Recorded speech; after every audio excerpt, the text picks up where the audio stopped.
And now the hunt for a title begins officially. Our season preview tonight with Luis Ortiz, Zach Tawatari, and Jackson Gatlin from the Locked On Rockets podcast. Jackson, want your reaction to the contract numbers? It appears KD is very serious about winning. Absolutely. Talk about a team-friendly discount. My goodness. 2 years, $90 million extension for Kevin Durant. Look, it was kind of a foregone conclusion that whichever team ultimately won the KD sweepstakes, in this case being the Houston Rockets, that he would sign an extension with that eventual new team. But at this number, I don't think anybody could have predicted this type of a discount for the Rockets. I mean, originally there were some reports maybe he'd take like a $5 or $10 million a year discount to give the team a little bit more financial flexibility. We're talking $30 million total. That's $15 million a season for a discount that KD took, and that's going to allow the Rockets to keep this young core together. It will hopefully, knock on wood, allow them to be able to sign Tari Eason to his rookie scale contract extension and give them a little bit of additional financial flexibility down the line. This was a slam dunk deal for the Rockets, and for Kevin Durant, a sign that he really does. He wants to win in Houston, and he's willing to sacrifice a lot of cheddar cheese to be able to do it. And now for the group. Will Kevin Durant lead the Rockets in scoring this season? And does he have to for this team to be successful? Let's start with you, Jackson. You know, I think that there's a really good chance that he leads this team in scoring. When you're as efficient of a player as KD is, it's kind of hard not to. I mean, pretty much everywhere he's gone in his career, he has been the leading scorer, the most efficient scorer, the number one alpha on the team. Even when he was playing 1A, 1B with Steph Curry in his Golden State Warriors days, like, he was the leading scorer. He was the guy that did the heavy lifting at the end of games, that kind of stuff. And I think that's more or less the role that the Rockets kind of envision for him here. However, as we kind of already saw in a couple of these preseason games, Kevin Durant doesn't need to be the high point man for this team to be able to play at its best. And I do think there's actually a reality here where, depending on the leaps that we get out of Alperen Sengun or Amin Thompson, or maybe even a significant step forward in Jabari Smith Jr.'s career, that maybe Kevin Durant doesn't walk away like the overwhelming, like, you know, he's averaging 26, 27, 28 a game. Maybe his numbers take an overall hit, but maybe it's more or less that same kind of evenly distributed approach that they took last season, just with, you know, KD being able to take over games late in the stretch. I think he should, and I think he will. As Jackson said, he's been the alpha player on every team that he's been on. You bring him here to be Kevin Durant, to be the guy. You don't want things to change when it comes to him leading the team in scoring. If things go right, I'm not saying he has to lead the team in order for them to win every single night, but I think he should. I think if things go right, he will. Well, this is where you're wrong. He does have to be for the Rockets to be successful, and this is why. In the Netflix series, Starting Five, actually in the new season, there's a clip where Kevin Durant says, yes, defense wins championships, defense does this, but he says you have to score. You have to score the ball. When it comes down to defense stopping you, you have to be that guy. And there's only a few of them in the NBA that reach that level where they can win you a game by themselves. So he has to be the guy in order for the Rockets to get to where they want to be, because that's the whole reason they got him. That's the whole reason why they weren't able to win in the playoffs last year, because they didn't have that lethal scoring. Now, will he be? I'm leaning more towards yes, he will be the leading scorer. But however, as Jackson alluded to earlier, let's see what we get out of Amin Thompson and Alperen Sengun, right? Because maybe, you know, Kevin Durant, even during Media Day, talked about it's not just about him. It's about how they, you know, he said sometimes you don't even get the direct assist. Sometimes you do things off the ball that helps the team score. And, you know, he might be playing more so off the ball to try to make the game easier for the remainder of the guys. I'm going to say he will, but I don't necessarily think he has to. But he is so efficient. I think the key is going to be other guys. Will they be able to capitalize on some of the room, some of the space that KD will now give them? So I'm going to say yes, he will, but I don't necessarily think that he has to be the leading scorer for this team to be successful. Now, moving on. The odds-on favorite for NBA's most improved player, Amin Thompson, is the leader of this pack based on odds from Bovada. So are we taking Amin Thompson or the field, Jackson? I mean, I really like the Amin Thompson odds here. I will get on my pedestal for a split second and just say I really do dislike it, though, when they give former lottery picks, former top picks, like the odds-on favorites to win most improved player. Like, he's supposed to be a good player. Spoiler alert. I don't think these types of players should be in the running for most improved player, although I see it, right? Amin was basically thrust into more of a supporting cast role, an ancillary role for the first couple of years of his career. This is going to be the first season with the Rockets, with Ime Udoka, where Amin is going to be a focal point for the team. He's going to have the ball in his hands a lot. He's going to be expected to contribute in some ways similar to what he's done the first 2 years, but in this season in a variety of new ways, right? Creating, controlling the offense, really being a go-to scorer at times for this team. So with all those kind of parameters set, I do think that he has as good a chance as really anybody else in the NBA, and the odds kind of prove that, to walk away as this year's most improved player. I'm going to take the field, and here's why. Although Jackson's not going to like this because it's a lottery pick, I'm wondering if Jabari Smith Jr. could become the most improved player based on what we saw during the preseason. Am I okay still to say that, though, Jackson, or are you just going to totally look down upon me? I'm already looking down on Jason. No, but for the same reason, Jabari has as good a chance as Amin as well, even if he is a former top draft pick. Guys? I'm going to say Amin Thompson. He's a thoroughbred, right? And he's like at the gate, ready to go, ready to take this leap into not being a role player, but really being the star. And I think given where he is right now and getting that extra workload, he's going to capitalize on that. And he is going to hands down be the favorite for most improved player. I'm gonna take the field, and the only reason why is because with this elevated role for Amin Thompson, he's gonna get more opportunities to score, more opportunities to contribute, which also comes with more opportunities to make mistakes. And how will he be the most improved? Where does he improve in order to be the most improved player? Shooting. Right. So we have to see if he has developed a jumper, a mid-range jumper, a three-point jumper. He has to be able to be efficient and really score the ball, shooting the ball, because otherwise we already know how athletic, how he can dunk, how he can cut to the basket. We know all of that.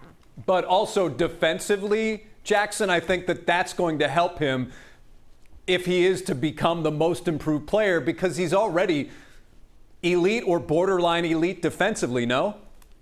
No, he believes he's already the best defensive player in the entire NBA, and that's the type of mentality that you need to have. And a lot of, Spurs fans and Victor Wembanyama fans have kind of taken exception to him saying that, but the most confident players in the league, the ones who are at the apex, right, the best of the best, they truly believe they are the best at everything that they do, and Amin Thompson is no different. He is arguably one of, if not maybe the most versatile defender in the NBA already, and so that's going to carry absolutely a lot of weight on, where he can improve on. Now, the thing is, he's already so good defensively, so kind of like what Luis was saying is, how much more room is there for him to grow, for him to get better? I mean, last year as a starter, he averaged 16 points, 9 rebounds, and 5 assists. So what does he need to average as a starter this season in order to grow even further from that starting role last year? I think he can get there if he's averaging over 20 a game and 10 rebounds a contest and then somewhere like, 6, 7 assists per game. I think he has to be in the conversation at that point, if not the favorite.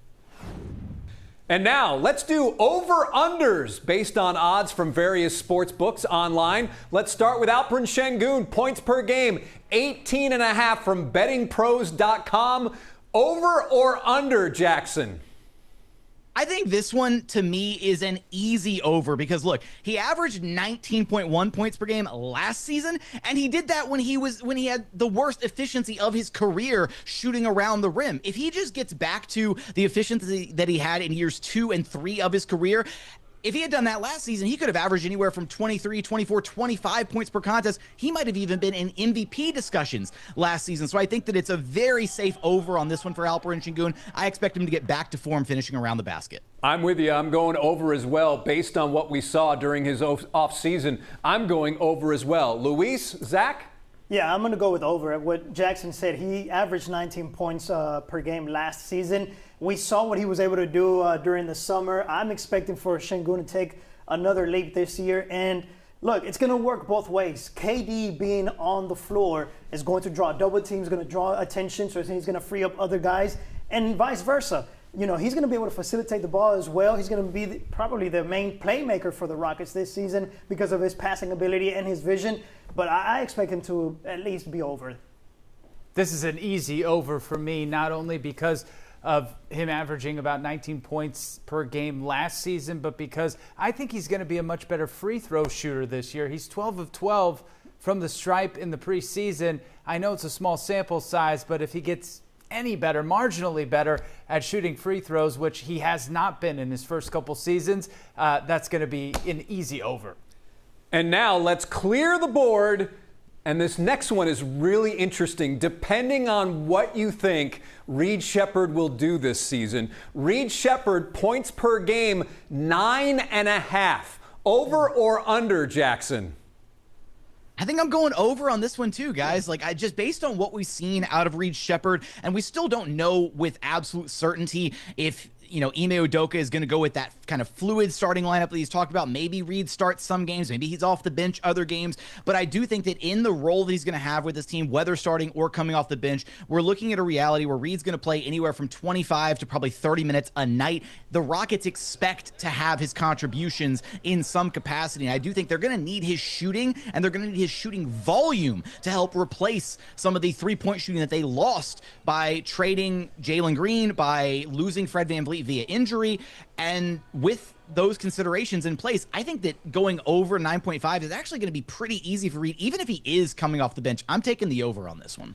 I would think that 3 3-pointers a game is a gimme for Reed Sheppard. So there you're at 9 right there. So I'm just going to do the math, and I'm going to say over as well, because if he is over, as Jackson's saying, this will be a very, very key contributor for the Rockets, whether it's in the lineup, starting lineup, or off the bench. Luis, Zach, over or under? For me, this one's tough, and here's why. Very. Because, look, scoring 10 points in an NBA game sounds easy, just 10 points. But actually, averaging double digits in an NBA game is not easy. And in the NBA season, I should say, it's not easy. And we're talking about options. Kevin Durant being the number 1 option, Sengun being the number 2 option, probably Thompson being the number 3 option. Jason, you made it sound good. Maybe 3 3-pointers per game. Man, you're right. That does sound kind of doable, right? But being the 4th option, is there enough points to go around for him to average at least 10 points per game? Preseason, he's looked good, but let's remember, it's preseason, guys. I think it's... So what? So what are you doing? Over or under? Right. Come on, I'm going to say under. You're a push? What are you? I'm under. Under, okay. This is a rare time where Luis and I are going to be in the same column, because I'm going to go with under as well. And I say that because I think Reed Sheppard's going to be streaky this season. I think there's going to be games where he scores 30. There's going to be games where he scores none or 3 points a game. So I just think he's still going to be getting into the flow of things. You mentioned him being an option further down the list. I think those things coming together, he's going to be streaky. He's going to be under 9.5 points a game. So we will now clear the board. And finally, number of wins, over or under, wins for the Rockets this season. BetMGM has Houston at 52.5.